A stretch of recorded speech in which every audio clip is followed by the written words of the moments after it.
Hello दोस्तों अभी recent में हमने देखा कि कैसे बहुत सारे इंटरनेशनल कंपनीज में पैसा लगाने वाले म्यूचुअल फंड्स लॉन्च हो रहे हैं और रिसेंटली बहुत सारे ऐसे फंड्स आ रहे हैं जो अदर देन यूएस की मार्केट हमें ऑप्शन दे रहे हैं इन्वेस्ट करने की।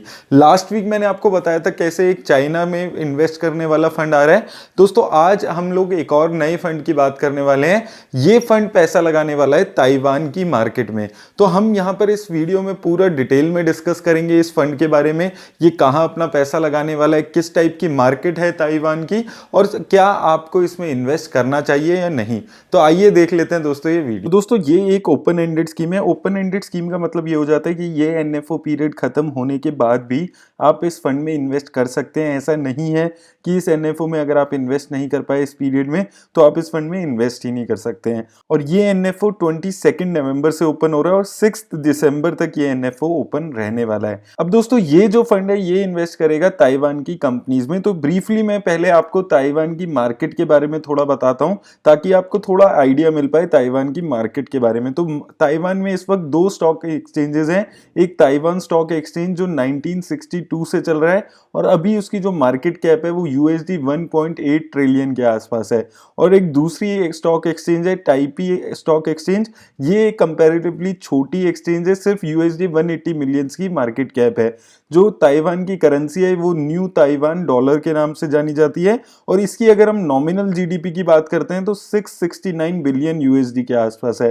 पर कैपिटा जीडीपी की अगर हम बात करते हैं ताइवान की तो 28,000 यूएसडी के आसपास है। अगर मैं इसको इंडियन कंटेक्स्ट में आपको बताऊं, जो इंडिया की पर कैपिटा जीडीपी है वो 1900 यूएसडी के आसपास है। तो आप समझ सकते हैं कि कितना डिफरेंस यहाँ पर इंडिया से कंपैरिजन में है। पॉपुलेशन यहाँ पर आप 23 मिलियन के आसपास की है और अगर हम इसकी करेंसी को इंडिया से कंपेयर करते हैं तो इसकी जो करेंसी है वो ऑन एन एवरेज 5.2% से अप्रिशिएट हो रही है in comparison to Indian rupees. और दोस्तों जो ताइवान का स्टॉक एक्सचेंज है ये एक अच्छा खासा एलोकेशन रखता है जो एमएससीआई का एमर्जिंग मार्केट की इंडेक्स है। एमर्जिंग मार्केट का जो ये इंडेक्स है इसमें टोटल 27 एमर्जिंग मार्केट के कंपनीज रहती हैं, इसमें से इंडिया भी एक कंट्री है। और सबसे ज्यादा एलोकेशन चाइना का है 34% के आसपास और उसके बाद आप यहाँ पर देख सकते हैं ताइवान का यहाँ पर एलोकेशन है 14.71%। तो काफी अच्छा यहाँ पर एलोकेशन अमंग एमर्जिंग मार्केट्स यहाँ पर आप देख सकते हैं ताइवान का रहता है। अब दोस्तों अगर हम ताइवान के ये जो स्टॉक एक्सचेंज है इसमें सबसे ज्यादा सेक्टर की बात करते हैं तो सबसे ज्यादा एलोकेशन है इंफॉर्मेशन टेक्नोलॉजी का 56.7% के आसपास। उसके बाद फाइनेंशियल सेक्टर 12.1% है, मटेरियल सेक्टर 9%, इंडस्ट्रियल सेक्टर 8% के आसपास। तो ये 4-5 सेक्टर हैं जो ताइवान की मार्केट को सबसे ज्यादा डोमिनेट करते हैं। और दोस्तों आईटी में भी मैं आपको बता देता हूं जो सबसे ज्यादा फेमस है ताइवान जिस चीज के लिए वो है सेमीकंडक्टर। सेमीकंडक्टर की शॉर्टेज के बारे में मैंने आपको अलग अलग वीडियोस में डिस्कस किया है कि कैसे ऑटो सेक्टर पे बहुत ज्यादा इंपैक्ट आ रहा है सेमीकंडक्टर की शॉर्टेज की वजह से। और सेमीकंडक्टर की एक मेजर मार्केट है ताइवान की कंट्री। तो यहां पर दोस्तों अगर हम सेमीकंडक्टर की मार्केट के बारे में थोड़ा और डिटेल में बात करते हैं तो मैं पहले आपको बेसिक बता देता हूं कि जो सेमीकंडक्टर है वो एक तरीके से ब्रेन माना जाता है जितने भी मॉडर्न इलेक्ट्रॉनिक्स हैं उनका। Computing, communication, health care, defence, transportation, clean energy technology जैसे कि artificial intelligence, quantum computing, advance wireless net, इन सभी टेक्नोलॉजीज में सेमीकंडक्टर को यूज किया जाता है। तो आईटी सेक्टर में एक बहुत इंपॉर्टेंट रोल प्ले करता है सेमीकंडक्टर। और अगर हम सेमीकंडक्टर की ग्लोबल मार्केट साइज के बारे में बात करते हैं तो 2020 में 466 बिलियन यूएसडी से ज्यादा का मार्केट साइज हो चुका है सेमीकंडक्टर मार्केट का। तो बहुत बड़ी मार्केट है सेमीकंडक्टर की मार्केट ग्लोबल अगर हम बात करते हैं। और अगर हम इस टोटल मार्केट साइज में से ताइवान की मार्केट के बारे में बात करते हैं तो 466 बिलियन यूएसडी में से 115 बिलियन यूएसडी सिर्फ ताइवान की मार्केट में है।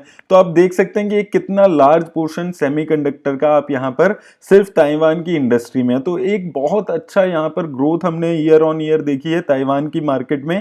अगर हम सेमीकंडक्टर की बात करते हैं तो बहुत अच्छा यहां पर एक सेमीकंडक्टर का हब यहाँ पर ताइवान बना हुआ है। और अगर हम सेमीकंडक्टर के भी सब सेक्टर्स पे बात करते हैं, जैसे कि हाई एंड साइकिल हो गया, सिलिकॉन वेफर हो गया, आईसी टेस्टिंग पैकेजिंग, तो इन सब में अभी नंबर 1 चल रहा है ताइवान वर्ल्ड वाइड। और सेकंड नंबर पे काफी सारे और चीजों में, जैसे इलेक्ट्रिक स्कूटर के लिए जो यूज होता है सेमीकंडक्टर, प्रिंटेड सर्किट बोर्ड्स में यहाँ पर सेकंड नंबर पे, एलसीडी मिडल साइड पैनल में यहाँ पर सेकंड नंबर पे। तो काफी अलग अलग जो सेमीकंडक्टर के भी सब सेक्टर्स हैं उसमें भी बहुत एक बड़ा साइज यहाँ पर इसके पास है। तो इस वक्त ताइवान एक सेमीकंडक्टर मार्केट का एक मेजर हब बना हुआ है। जो भी इसमें सब सेक्टर्स हैं उसमें भी ताइवान काफी ज्यादा डोमिनेट कर रहा है। और उसका रीजन इसकी एक कंपनी आप अगर देखेंगे, ताइवान सेमीकंडक्टर मैन्युफैक्चरिंग कंपनी, इस इकलौती कंपनी का अगर आप रेवेन्यू देखेंगे एक क्वार्टर का, तो आप देख सकते हैं 13,000 यूएसडी मिलियन के आसपास इसका रेवेन्यू हो चुका है। और 53% मार्केट शेयर ग्लोबली इसके पास है। आप ये समझिए ग्लोबली 53% मार्केट शेयर सिर्फ एक ताइवान की कंपनी के पास है। अगर हम फाउंड्री मार्केट की बात करते हैं तो बहुत ज्यादा डोमिनेंस है सेमीकंडक्टर मार्केट की में ताइवान की, अलग अलग सेक्टर्स में, इंटीग्रेटेड सर्किट्स में, तो बहुत ज्यादा एक हब की तरह यूज हो रहा है अभी सेमीकंडक्टर मार्केट की अगर हम बात करते हैं। और दोस्तों इन सब रीजंस की वजह से अब ताइवान एक बहुत अच्छा एक्सपोर्ट भी कर पा रहा है। अगर आप देखेंगे ऑल टाइम हाई पे चल रहा है। अगर हम ताइवान के एक्सपोर्ट्स की बात करते हैं, China, Europe, Japan, United States, इन सभी कंट्रीज को एक बहुत अच्छा एक्सपोर्ट यहां पर कर रहा है। तो ग्लोबल डिमांड है, क्योंकि हमने बात किया था कि सेमीकंडक्टर की शॉर्टेज चल रही है ग्लोबली और ताइवान एक हब है, तो इसलिए बहुत अच्छी डिमांड यहां पर आ रही है। और ताइवान की कंपनीज जो हैं, जो ये सेमीकंडक्टर की कंपनीज हैं, ये बहुत अच्छे रेवेन्यू भी अपने ग्रोथ दिखा रही है। अब दोस्तों ये तो बात हो गई ताइवान की इकोनॉमी और ताइवान की कंपनीज के बारे में कि ताइवान कहां पर लीड कर रहा है। अब दोस्तों हम बात कर लेते हैं इस फंड के बारे में जिसमें आप इन्वेस्ट करने वाले हैं। इस फंड की इन्वेस्टमेंट फिलॉसफी क्या रहने वाली है।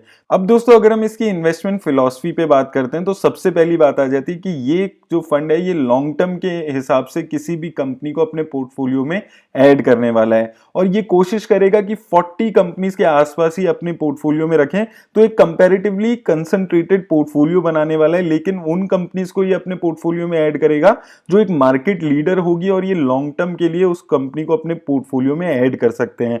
और जैसे कि आपको पता है आजकल ईएसजी इन्वेस्टिंग का बहुत एक ट्रेंड चल रहा है, उन कंपनीज में पैसा लगाना जो एनवायरमेंट के वो ध्यान में रखते हुए अपनी प्रोडक्शन करती है। तो ये एक फंड भी ऐसा ही करने वाला है, अपने पोर्टफोलियो में ईएसजी का इंटीग्रेशन करेगा ताकि एक रिस्पॉन्सिबल इन्वेस्टमेंट ये यहाँ पर कर सके।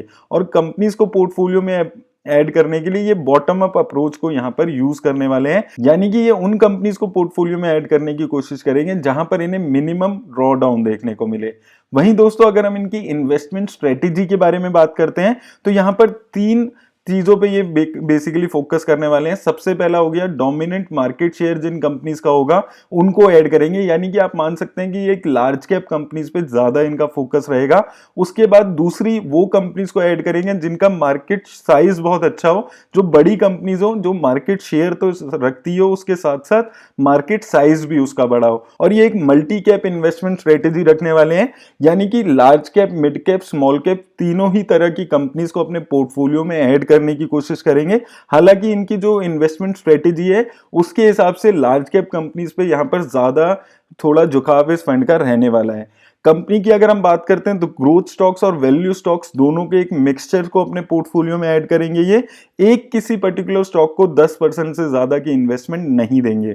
और दोस्तों सबसे इंपॉर्टेंट बात कि मेजर जो इनका फोकस रहने वाला है वो टेक्नोलॉजी कंपनीज में रहने वाला है। वो चीज तो आपको समझ आई गई होगी, क्योंकि हमने देखा था कि 56% जो शेयर है इस मार्केट का वो टेक्नोलॉजी कंपनीज में है। तो इस फंड का भी जो मेन फोकस रहेगा वो टेक्नोलॉजी कंपनीज में ही रहेगा। यहां पर ये चीज आपको दिख रही है। तो एक तरीके से आप ये मान सकते हैं एक मल्टी कैप कंपनी है, एक मल्टी कैप फंड है जो टेक्नोलॉजी सेक्टर में मेजर अपनी इन्वेस्टमेंट करने वाला है। अब दोस्तों अगर हम इस एक्सचेंज की रिटर्न पे यहां पर बात करते हैं और इसका कंपैरिजन करते हैं S&P BSE 500 के आसपास, तो अगर आप देखेंगे इसने एक साल में पिछले 18.2% की रिटर्न जनरेट की है, वहीं BSE 500 ने 30.9% की। 2020 में यहां पर 34% की रिटर्न जनरेट हुई थी, वहीं BSE 500 की 16% की रिटर्न थी।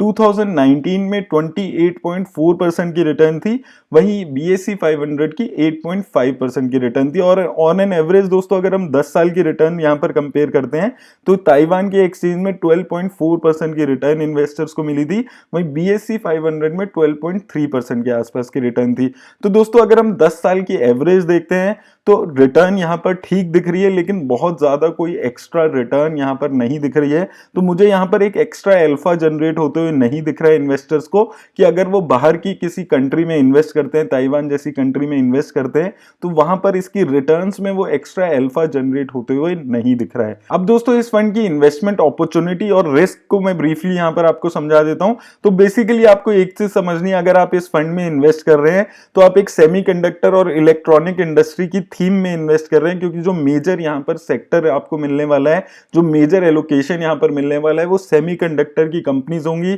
उसी में अलग अलग बहुत सारे सब सेक्टर्स होंगे, क्योंकि ताइवान की जो मार्केट है वो ज्यादा फेमस इलेक्ट्रॉनिक इंडस्ट्री और सेमीकंडक्टर के लिए है। तो अगर आप इस फंड में इन्वेस्ट कर रहे हैं तो आप मेंटली प्रिपेयर होकर इन्वेस्ट करें कि आप एक सेमीकंडक्टर और इलेक्ट्रॉनिक इंडस्ट्री की थीम में यहां पर इन्वेस्ट कर रहे हैं। और सबसे बड़ा रिस्क जो किसी भी बाहर के फंड में इन्वेस्ट करने पे रहता है वो जियोपॉलिटिकल डेवलपमेंट रहती है। अगर उस कंट्री में कुछ होता है तो आपकी जो इन्वेस्टमेंट है उस पर बहुत बड़ा रिस्क आ जाता है। और दूसरा रिस्क दोस्तों कि ये आजकल देखने को मिल रहा है, जैसे इंडिया में भी आत्मनिर्भर अभियान चल रहा था कि जितना ज्यादा हम अपना इन हाउस मैन्युफैक्चरिंग कर सकें, धीरे धीरे सारी कंट्रीज वो काम करने की कोशिश कर रही है। तो अगर 5-7 सालों में सेमीकंडक्टर इंडस्ट्रीज बड़ी बड़ी कंपनीज ने, बड़ी बड़ी कंट्रीज ने खुद डेवलप कर ली, तो यहां पर ताइवान की मार्केट को बहुत बड़ा नुकसान होते हुए देख सकते हैं आप। अब दोस्तों क्विकली मैं इस फंड की बेसिक डिटेल्स आपको और बता देता हूं। तो दोस्तों इस फंड का जो बेंचमार्क रहने वाला है वो Taiwan capitalisation weighted stock index रहने वाला है। और इसी इंडेक्स के बारे में जो हमने रिटर्न्स वगैरह देखी थी वो सभी इसी इंडेक्स की हमने अभी देखी थी।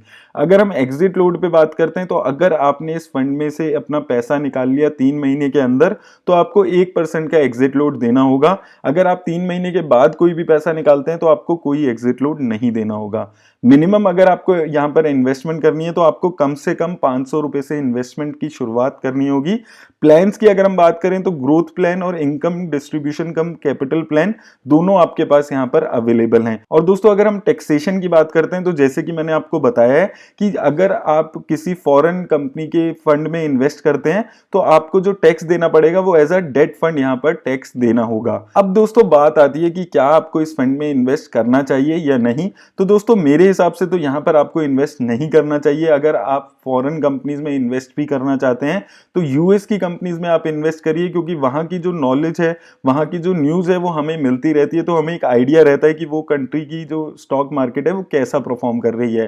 ताइवान की स्टॉक मार्केट के बारे में जानना हमारे लिए एज ए इन्वेस्टर थोड़ा मुश्किल हो सकता है, तो मेरे हिसाब से आप लोग ऐसे फंड को अवॉइड करके चलें। मेरी तरफ से दोस्तों आज बस इतना ही। अगर आपको ये वीडियो अच्छी लगी हो तो इसे लाइक और शेयर करना ना भूलें। धन्यवाद।